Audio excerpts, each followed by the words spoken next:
In the next 30 minutes, the search for Ghana's substantive defense minister as President John Dramani Mahama's delay in naming a defense minister leaves the country with security threats hanging in the balance. The president should have appointed a defense minister, because by this time the minister for defense should have been on the flight to Burkina with his team. This is not the job of the interior minister. He's my friend. Unfortunately, that's not his job. And the voice you hear there is the former Defence Minister Dominic Nitiwul, who's mounting pressure on the president to act now.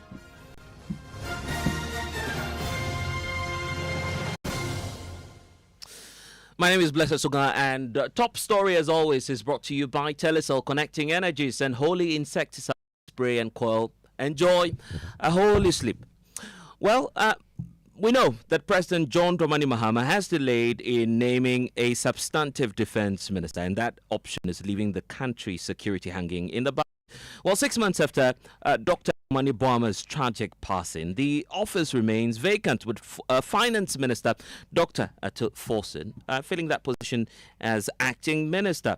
The president himself made a promise that after last Christmas, he was going to fulfill that promise and appoint a substantive defense minister. Here are 6 months down the line after the incident, and yet Ghana has no substantive defense minister. We can hear from the president himself make that promise late last year when he assured the country that he was going to act. We made a promise to appoint more than 60 ministers, and some people said, how are you going to work with only 60 ministers? As I speak today, we're working with 58 ministers because, unfortunately, they say Allah gives and Allah takes. He took 2 of our comrades, and we haven't filled those positions yet. I can see people speculating he's going to appoint a new defense minister, a new environment minister. We're not in a hurry. I'll do those appointments next year after the holiday, the Christmas and the New Year. Will fill those positions. And so those speculating about somebody going to be appointed tomorrow and all that, I mean, just take your time, go and enjoy Christmas, and then after Christmas we will take a decision on those ones. And yeah, for those of you who are in doubt about the president's assurances that the substantive minister will be appointed after Christmas, that is indeed the word of the president. Assurance coming through from him that after Christmas he would act. Now, with Ghanaian traders falling prey to terrorist attacks in Burkina Faso, former defense minister and Bimbilla member of parliament Dominic Nitiwul is now sounding the alarm, warning Ghanaians that, well, we need a defense minister to lead the charge against these threats. I kept on calling that the president should have appointed a defense minister, because by this time the minister for defense should have been on the flight to Burkina with his team. This is not the job of the interior minister. He's my friend. Unfortunately, that's not his job. If he goes there, he'll go and meet the defense minister. It's the soldiers who are fighting the terrorists. It's not the interior minister's job. And unfortunately, the interior minister's job ends at Paga, the border. Doesn't go beyond the border. It's the duty of the Minister for Defense with defense intelligence and national security to have gone. They set up a team. They will go there, find out what happened, investigate, and make sure that they find out what happened, the circumstances that led to it, and then also to find out what's the best way to ensure that it doesn't happen again. The president should have appointed a defense minister, because by this time the minister for defense should have been on the flight. It's not an easy job. So please, even though some measures have been taken, I will direct our committee to follow up on the process, and then also emphasize what others have said for us to expedite the process of appointing a substantive minister. It's not because the current minister acting is not capable, but we know the pressures on him. And so we need to have somebody who will come with full report.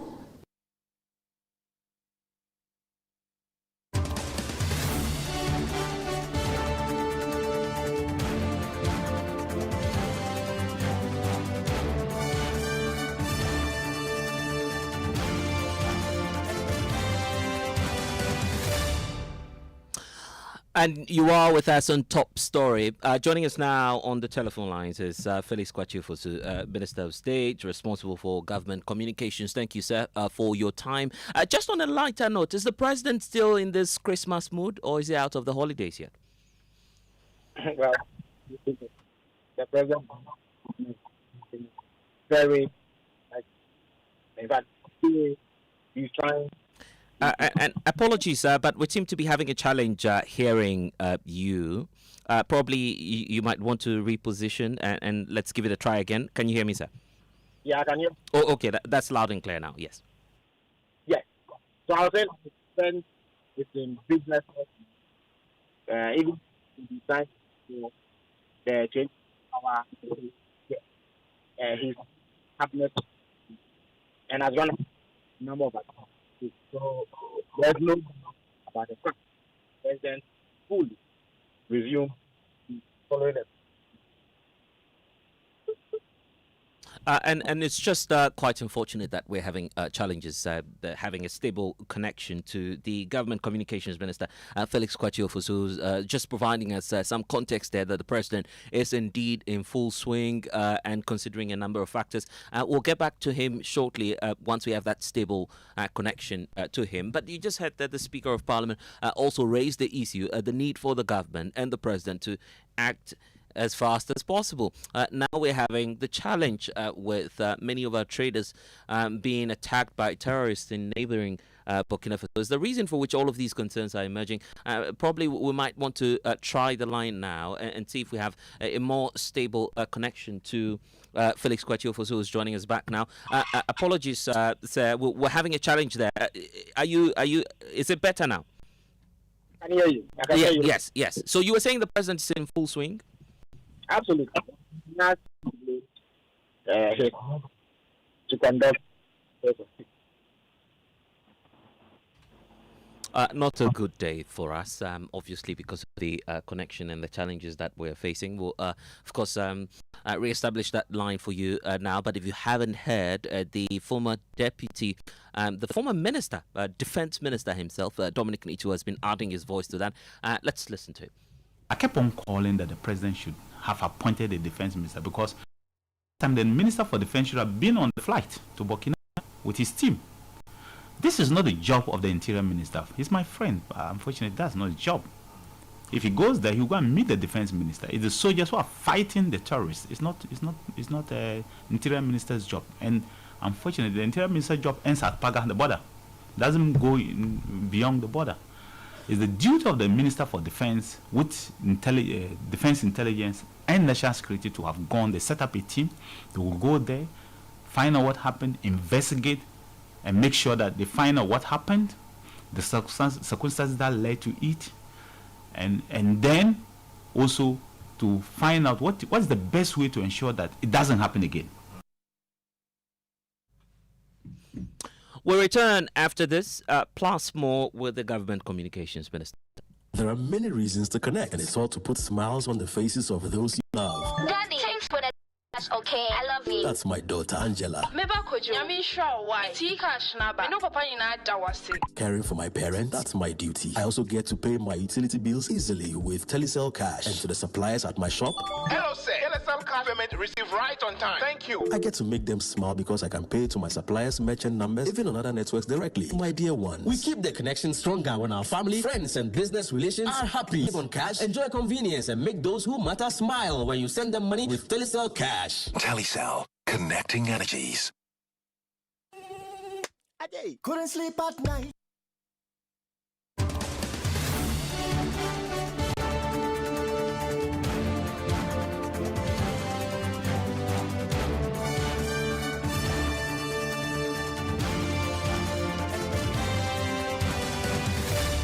An intense scrutiny it has been for President John Mahama, who's under mounting pressure now, with many asking him to appoint as a substantive deputy, not deputy, but main minister for defense.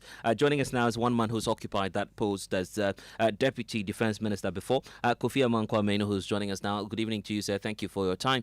So here we are. In fact, we're just listening to bits and pieces of, what the president plans to do there from the government communications minister. He says as the president is in full swing. Do you believe same? And would you say that the president's delay has got to do with much more of issues of strategic positioning? Well, thank you, and good evening to your cherished listeners. I don't think that there can be a better strategic decisioning than having a substantive minister for defense. And it's important that because defense is very sensitive, and it is very important that we have a substantive minister. And so if you ask me, there cannot be a better strategic president than having a substantive minister.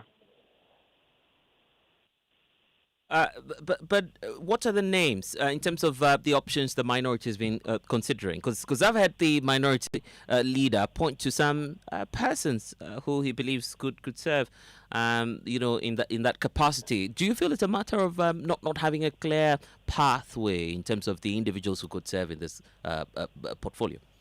Well, to start with, I don't think that it lies with the minority to actually come up with a name, that should occupy that office. It lies with the president who's been given the mandate to do that. He has the right to appoint and disappoint.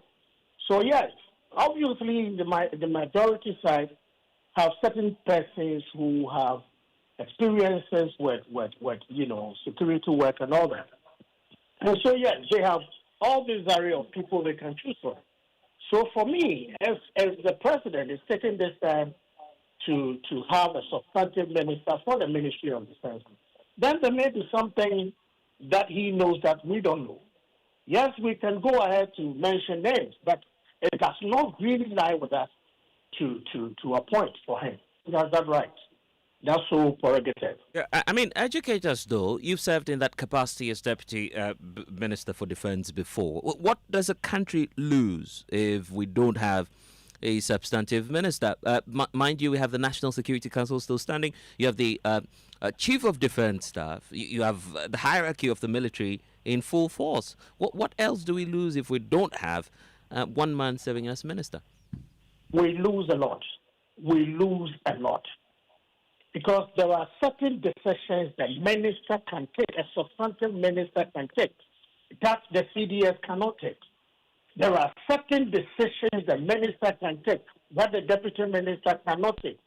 There are certain decisions that a substantive minister for the Ministry of Defense can take that the National Security Council may not be able to take, because the defense minister also sits as a member of the Security Council. And so there are issues pertaining to the Ghana Armed Forces that a substantive minister will have to carry to the council. If you don't have that, it becomes a problem. Trust me, now we have an issue that this country is having to grapple with, which has to do with the attack on Ghanaians in Burkina Faso. If you have a substantive minister, it becomes easier for him to deal with the Minister of Defense from the other side. There are certain cooperation agreements with other nations pertaining to security, more so with the army, that you need a substantive minister to really deal with. And so not to have a substantive minister, yes, for me, it's a problem, because that ministry is very sensitive and very strategic. Is that to say that Dr. Gyasi Forson has not done a good job as acting defense minister? Is that what you're saying? I am not saying that, but ask yourself, he's already, involved in so many things with the Ministry of Finance, which is another key ministry. And so to add another sensitive and key ministry such as defense to him, he can only do, he's a human being. He's not machine. So he can only do up to a certain point. And trust me, yes, the deputy will have to step in. But like I said, there are so many decisions a substantive minister can take that the deputy cannot take. And so for me, it is not a question of whether he hasn't done well or not. But trust me, there are so many things. You see, in this country, most of the times we take the issue of security for granted. We only deal with security matters and we take them seriously when there is a problem. Because there is no problem does not mean that we don't need a substantive minister. Trust me, we need a substantive minister now that we don't have a problem, so that he can take the necessary decisions to get this country ready and alert for any eventuality, in the future. But when we keep having that place not occupied, it becomes a problem. Definitely. Felix is back with us. Honorable Minister, the point about, having a lacuna, a gap in governance once we don't have a substantive defense minister, does that, resonate with the government and the president in the first place? Come again with your question. I didn't get your point. This is for Felix. I'll come back to you, Kofi. Yes. To begin with, there's no such lacuna, as you allude to. All ministers implement government policy. They do not implement their own policies. So whatever policies are implemented are those that have been agreed upon by the government, led by the president himself. So that another minister is acting as defense minister does not in any way prevent him from implementing those policies that have been agreed upon. So there is no lacuna. Second, the president has indicated clearly that he will, at an appointed time, make that appointment of a substantive minister. Up until then, there is a minister responsible for defense who is willing and able to discharge any duties required of the office. So that is the position. What's been the difficulty on the part of the president in finding a successor? So many names have come up in the NDC. There's no difficulty. The president has not indicated any difficulty whatsoever in naming a substantive. He just believes that it ought to be done at a certain time, and he is giving an indication frame within which this would be done. And therefore, as and when he does it, it will be communicated to the people of Ghana. But I need to stress that there's nothing that a defense minister should do that the current acting defense minister, Honorable Dr. Kisela Tuforsen, is not doing. It is true that we may have had a challenge with a terrorist attack in Burkina Faso, and every step that should be taken to deal with the matter has been taken as we speak. The president was clear with the timeline early this year. That was his timeline. Is he going back on his words on that? He said he will do so after the Christmas holidays. It is still after the Christmas holidays, is it not? So he's within the time frame. Which means that we might have a defense minister in 2028, is it? No, that is an unfortunate stretch of what the president has. Yeah. But whatever the case, looking at the magnitude of work the finance minister has, is it appropriate that he's loaded with an additional responsibility of being defense minister?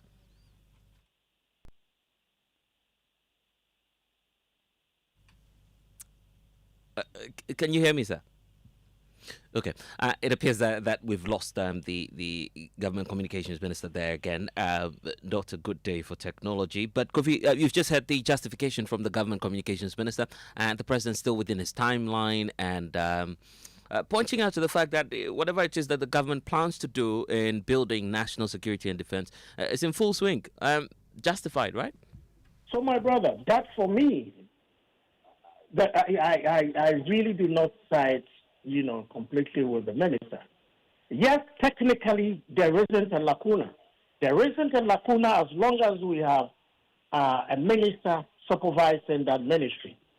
But you ask him a very important question. That here is a minister who is loaded with so much work, looking at the magnitude of the work that the Minister for Finance will have to perform. And then he has an additional responsibility with a ministry that is so sensitive and so key. Yes, the minister or the supervisory minister can implement policies.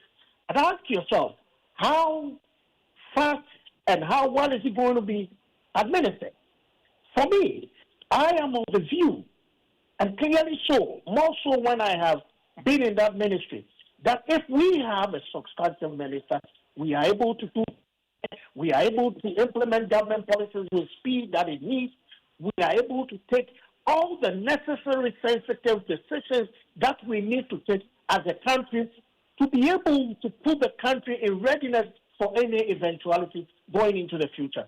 Well, the Honorable Minister believes that February going into March is still in the Christmas season. Well, for me, that is it. But I think that a ministry such as Defense, we really must attach the importance that it needs. In Parliament, I'm just wondering what the next steps will be for you as the minority side. You're not the only one raising the concern. In fact, your boss, the former Defence Minister, Dominic Nitiwul, who's also in Parliament with you, has been raising this concern. What's in store for the minority then? Well, my brother, we can only have our say, but the majority can always have their way. And so we can raise all the issues, we can shout all that we can. But at the end of the day, it lies with the president to appoint whoever he wants to appoint, and at whatever time he wants to appoint that person to be able to do that, to serve the Ghanaian people now. Okay, thank you for your time.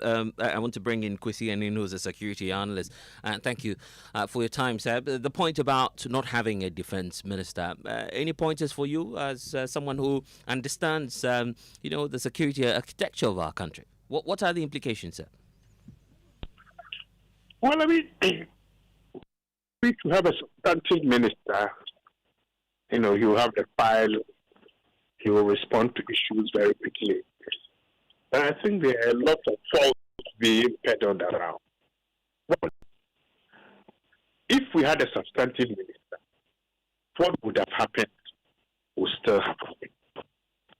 Number two, the fact that the so-called fact that the interior minister's responsibilities end at part is not true.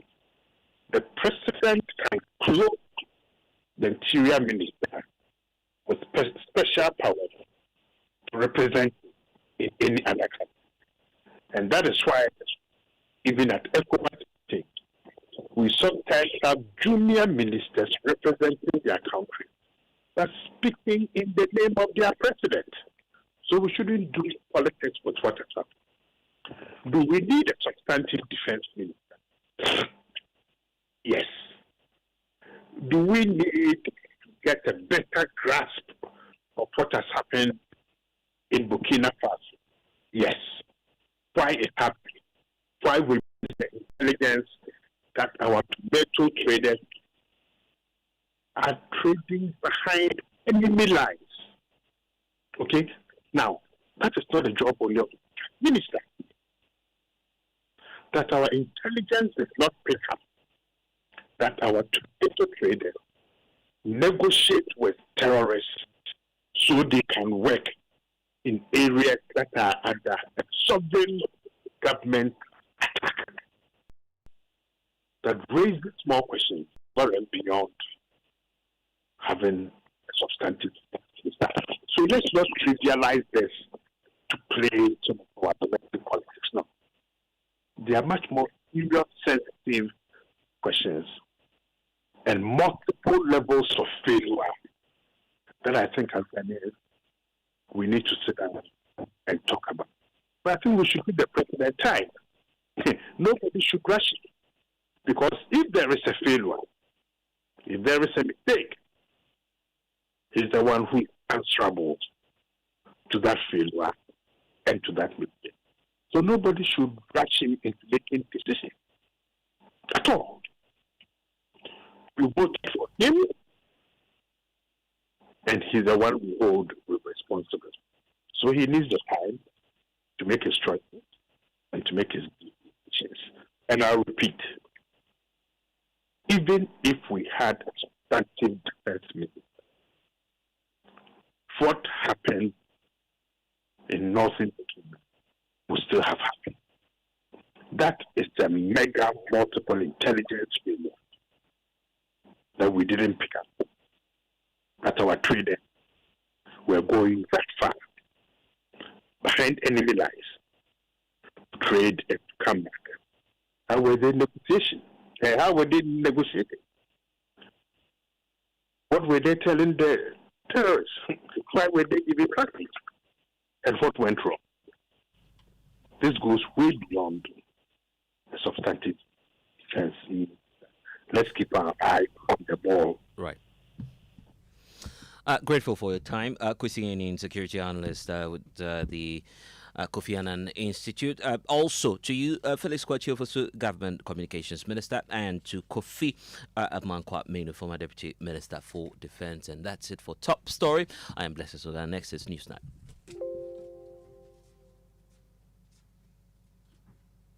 The other day, I visited Kweku at his spunky new office to congratulate him on opening his business. And man, was I impressed. The business is just moving quick. The sales, customers, everything is just working seamlessly. The secret? He said, it's MTN Business Broadband. In this fast-paced environment, we need fast and reliable internet to support all business types. No laggy online meetings, great download and upload speeds, impeccable business management systems, all inclusive. I mean, you can have it all. Sharp! I signed on immediately. To enable your business stay ahead and stay connected, make sure you're signed on to the best internet made just for businesses. MTN Business Broadband. Sign up today on broadband.mtn.com.gh and manage your account on my MTN app. Call 0244 308 111 for more information. MTN. Challenge these days, new level crowd. Where did you pass? Me, pass somewhere. I just switched for a better life. I switched for comfort. Look, your salary deserves better. Switch? Yeah. How do you mean? I switched my salary account to Fidelity Bank. Oh, okay. And that's my jackpot. I get higher loan amounts with lower interest rates, as well as personalized financial support. They gave me a loan to expand my side hustle. And the terms are just flexible. Wow. Your salary deserves better. Oh, my salary deserves better, Pa. You see the way you are smiling wide? Yes, I will switch and smile wider. Your salary deserves better. Switch to Fidelity Bank today and enjoy lower interest rate, car and home loan, personalized financial support, and a smile that lasts. Switch and smile wider. Fidelity Bank. Believe with us. If I believe with us. Hey, couldn't sleep at night. Mosquitoes will be whining my ears. Bugging me all night long. Till I got a remedy. Now I'll be spraying them away with holy insecticide spray. Me I go spray them away with holy insecticide spray. When I sleep, me dana my dog with holy insecticide spray. Holy mosquito coil, holy multi-purpose insecticide spray. Ghana Kron Kron. For bulk purchase, call 0302 681582. This advert is FDA approved. In Tanzania, we say Karibu, welcome aboard. Looking for unbeatable fares to Tanzania and the world? Air Tanzania now offers direct flights from Accra. Fly with us to Dar es Salaam, Zanzibar, Kilimanjaro, China, Guangzhou, India, Mumbai, Dubai, South Africa, and beyond. Call us on 0246 567 898 and 0542 815 087 or visit our office at Kotoka International Airport, adjacent Airport Post Office. Air Tanzania, the wings of Kilimanjaro.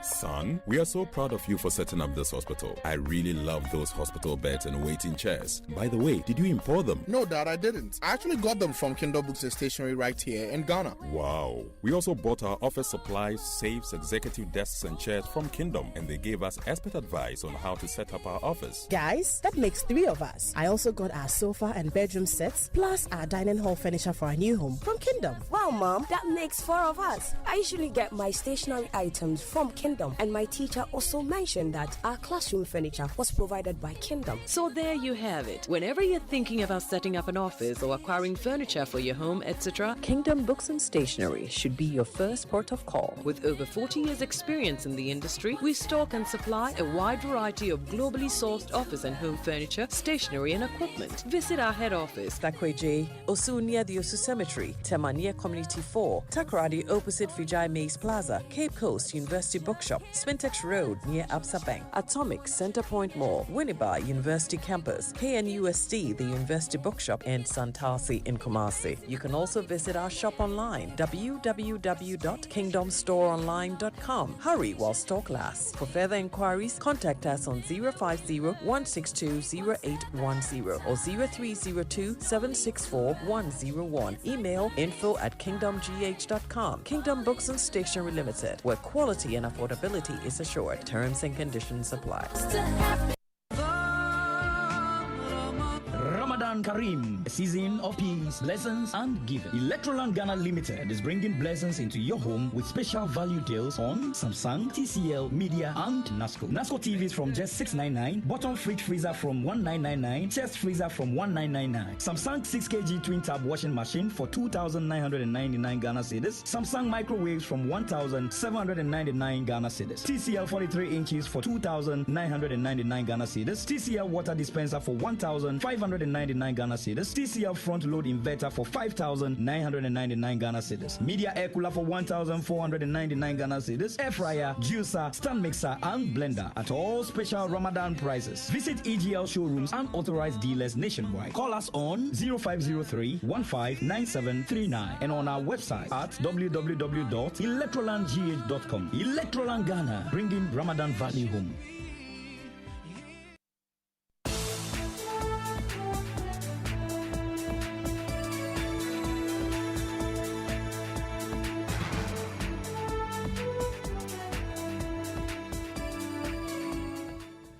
Hello, good evening and welcome to Newsnight. This bulletin is live on Joy 99.7 FM in Accra, Love 99.5 FM in Kumasi, and on over 30 affiliates across the country. Coming up, government releases 855 million cedis to settle arrears owed cocoa farmers amid ongoing crisis as majority backs sweeping reforms to revive cocoa board.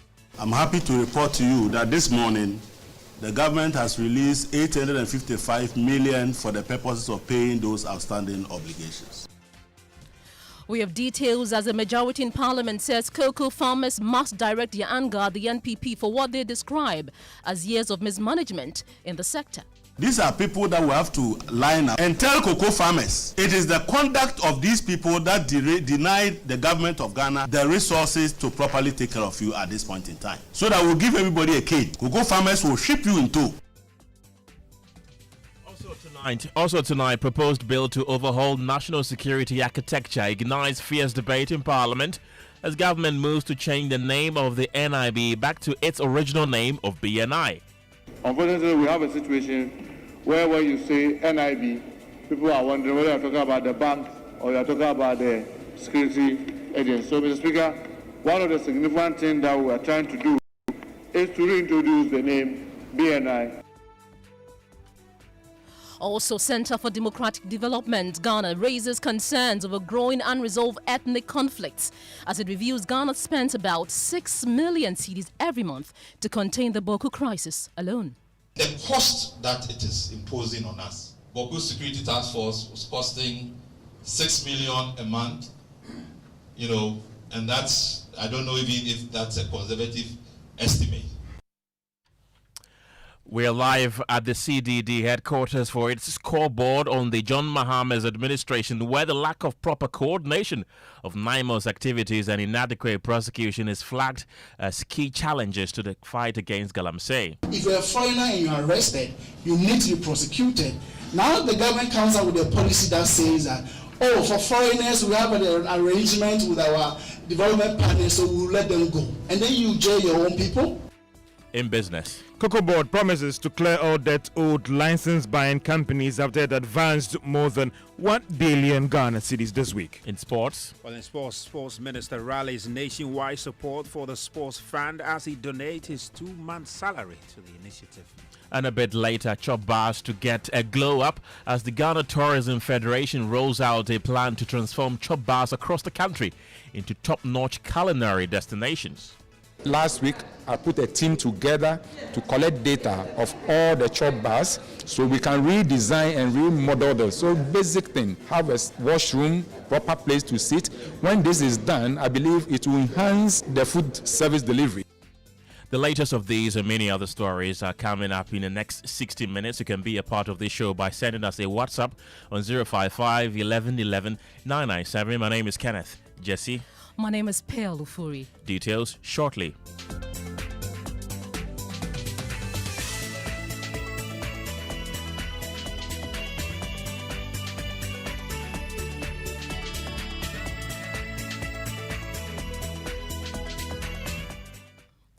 Tonight, government has released 855 million cedis to settle arrears owed cocoa farmers, following the recent payment crisis that left many producers unpaid for months, despite delivering their produce to buying companies.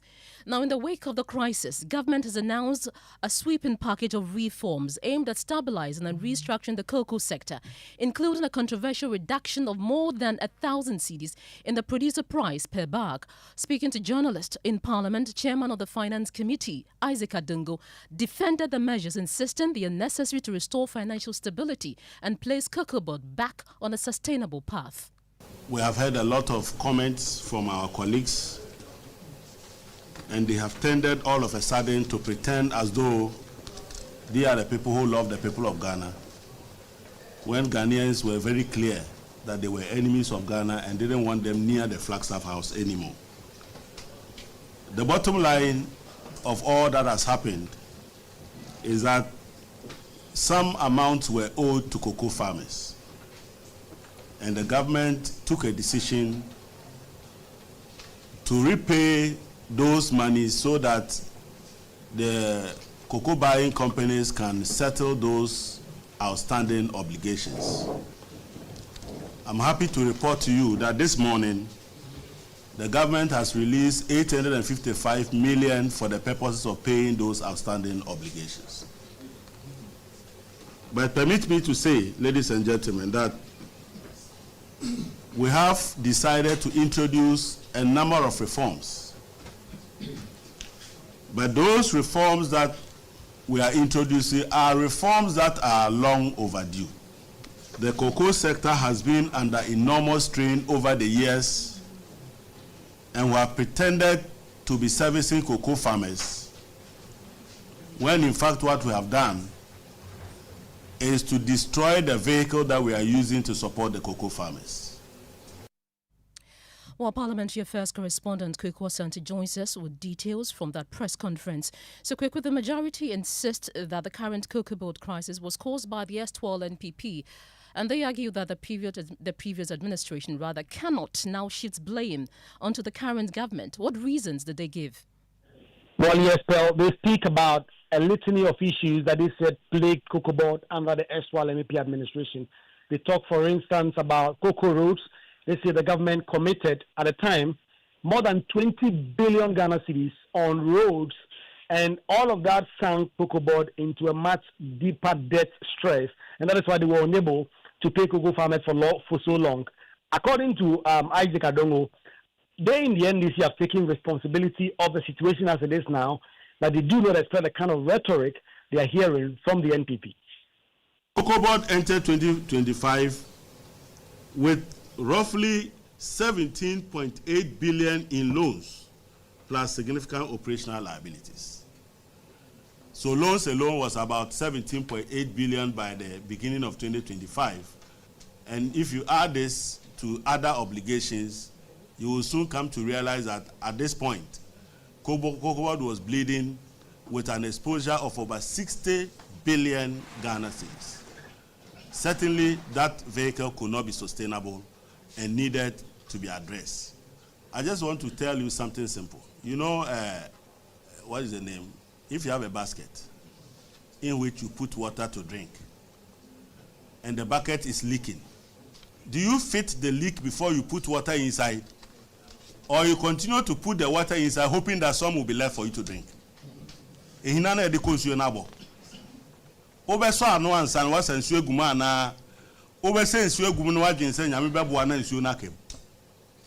have 60 billion of somebody's money. It's not free money. You are not paying.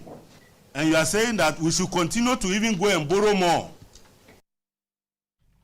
Well, Kweku, so the majority maintains that cocoa farmers are ultimately better off under the new measures. Yes, in fact, they insist that their colleagues in the NPP must be last. In fact, those are the words of Isaac Adongo there. He stressed that given the kind of situation that farmers found themselves in, he doesn't expect MPP to be speaking about this like that, and that ultimately, cocoa farmers are doing way better than they were doing under the NPP. When Cocoa Board had 286,000 bales of jute sacks sitting at the port, they only went and cleared 91,000 of them and left the rest at the port. Meanwhile, they also had 75,000 bales of jute sacks. So add that to what is in the port. They had enough to last them another 3-4 years. But just a few days before they left office, they went and contracted and paid 48 million to bring in 80,000 bales of jute sacks. These are reckless people. If it was possible in the days that we were shipping people, these are people that we have to line up and tell cocoa farmers, it is the conduct of these people that denied the government of Ghana the resources to properly take care of you at this point in time. So that we'll give everybody a cane. Cocoa farmers will ship you in tow. Then we will know who is at fault. But these are the type of people because they can sing and dance more than everybody. Well, that's Isaac Adongo. He is the chairman of Parliament's Finance Committee. And despite these payments, hundreds of cocoa farmers across Seshi and other major cocoa growing districts on Thursday staged a protest against the government following a mid-season cut in cocoa prices, slashing their incomes by nearly 30%. As you recall, the government reduced the farm gate price from 3,625 cedis to 2,587 cedis per bag for the 2025-26 season, a move farmers describe as a betrayal of campaign promises to improve their earnings. Here's leader of the group. We, the cocoa farmers of Western North Region, gathered today at Gyasi, respectfully submit this petition to the Chief Executive Officer of Cocoa Board through the regional manager. We are law-abiding citizens and hard-working farmers who contribute significantly to Ghana's economy. Cocoa remains the backbone of our region and a major source of foreign exchange for the nation. It is therefore with deep concern and heavy hearts that we register our displeasure that the recent reduction in the producer price of cocoa is woefully inadequate and a bad example and precedent to start with. While receiving the petition on behalf of Cocoa Board, the Western Regional Administrator of the company, Enoch Ampofu, said the concerns of the farmers will be addressed. The farmer welfare is at the heart of every decision that the management takes. The beer in the water more management every year,